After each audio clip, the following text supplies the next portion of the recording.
పాకిస్తాన్కు భారత సున్నితమైన సమాచారం పంపిన కేసులో హర్యానా పోలీసులు యూట్యూబర్ జ్యోతి మల్హోత్రా సహా 6గురిని అరెస్టు చేశారు.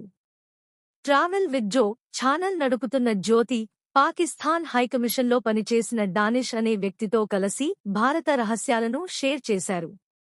2023లో పాక్ను సందర్శించిన ఆమె, డానిష్ ద్వారా పాక్ ఇంటెలిజెన్స్ ఆపరేటివ్స్కు పరిచయమయ్యారు. వాట్సాప్, టెలిగ్రామ్, స్నాప్చాట్ వంటి ఎన్క్రిప్టెడ్ యాప్స్ ద్వారా సమాచారం పంపారు.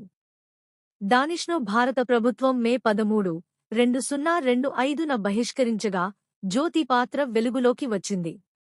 ఆమెతో పాటు పంజాబ్కు చెందిన గుజాలా అనే మహిళ కూడా నిందితురాలిగా ఉంది. డానిష్ గుజాలాకు డబ్బు పంపుతూ ఆమెను వలలో వేసినట్టు పోలీసులు వెల్లడించారు.